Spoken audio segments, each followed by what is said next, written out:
Before we are properly trained, then, we should avoid the agitation of city life and keep our minds far from all distracting noise. It is no great gain to renounce things and then to listen all the time, to gossip about them, to leave the city and its activities, and yet to sit at the gate like Lot, Genesis chapter 19 verse 1, and be filled with the tumult that comes from inside. But like Moses, we should abandon the city altogether, avoiding not only its activities but also any talk about them. When I depart from the city, says Moses, and stretch out my hands, the sounds will cease. Exodus chapter 9 verse 29. When we not only refrain from worldly actions, but no longer call them to mind, we have attained true tranquility. This gives the soul the opportunity to look at the impressions previously stamped on the mind and to struggle against each one and eliminate it. So long as we go on receiving new impressions, our intelligence is occupied with them, and so it is not possible to erase the earlier ones. In consequence, our struggle to eradicate the passions is inevitably far harder, since these passions have become strong through being allowed to increase gradually, and now, like a river in full flood, they drown the soul's discernment with one fantasy after another.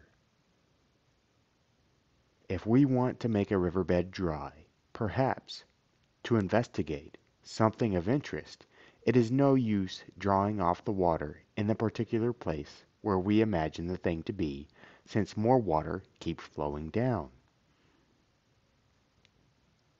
But if we cut off the flow from above, the riverbed becomes dry without any further effort on our part. The water automatically runs dry, and so we can examine what interests us.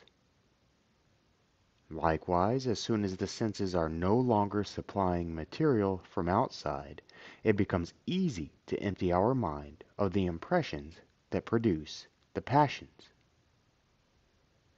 But when the senses keep conveying a constant stream of impressions, it is not just difficult, but completely impossible to free the intellect from this inundation.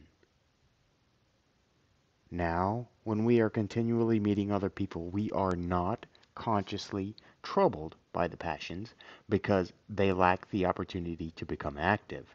Yet they persist unnoticed within us, and the longer they remain, the stronger they grow. If the ground is constantly trodden underfoot, the weeds, though present in it, do not rise above the surface, but they thrust vigorous and thriving roots deep into the earth, and then, as soon as they get the chance, they shoot up above ground. Similarly, if we are always meeting other people, the passions are prevented from emerging into the open. Nevertheless, they grow steadily more powerful, and then, taking advantage of the life of stillness which we have begun to pursue, they attack us with great force. Our struggle with them is hard and dangerous because we failed to fight against them when they first occurred. That is why the prophet commanded the Israelites to destroy the seed from Babylon, meaning that we should erase sense impressions before they penetrate into the mind. For if we let them enter the earth of our mind and grow, and if we allow them to be watered with violent rains, by repeatedly thinking about them, they will produce a plentiful crop of evil.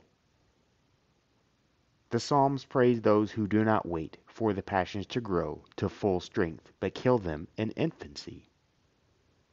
Blessed is he who seizes your little ones and dashes them against the rock. Psalms 137, verse 9.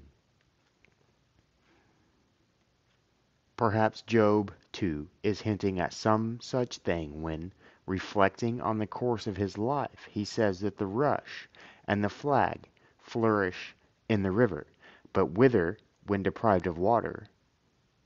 Job chapter 8, verse 11, and his statement that the ant lion has perished for lack of food, Job chapter 4, verse 11, would seem to have a similar significance. Wishing to show how the passions ensnare us, he coined this composite name from the boldest of all creatures, the lion, and the most trivial, the ant. For the provocations of the passions begin with trivial fantasies, creeping up unnoticed like an ant, but eventually the passions grow to an enormous size and their attack is as dangerous as a lion's. One who is pursuing the spiritual way should therefore fight the passions when they approach like ants, hoping to deceive him by their trivial appearance.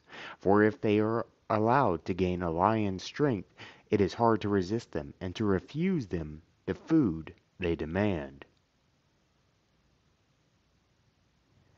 Now the food of the passions, as we have already stated many times, consists of sense impressions. They nourish the passions by attacking the soul with a succession of mental fantasies or idols. This is why Moses put screens of lattice work round the altar in the tabernacle.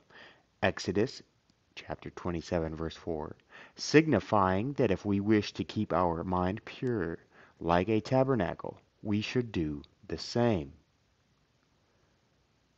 Just as the lattices round the altar prevented anything unclean from entering, so we should weave a mental barrier against the senses by reflecting on the terrors of the coming judgment, and so bar the entry to unclean impressions. Ahaziah became ill because he fell from a lattice window. 2 Kings chapter 1, verse 2. And to fall from a lattice window means to succumb to sensual pleasure because, when tempted, we did not reflect seriously about the future retribution. And what can be worse than this kind of illness? For the body falls ill when the balance of its constituent elements is impaired, because one of them has come to predominate in a manner contrary to nature.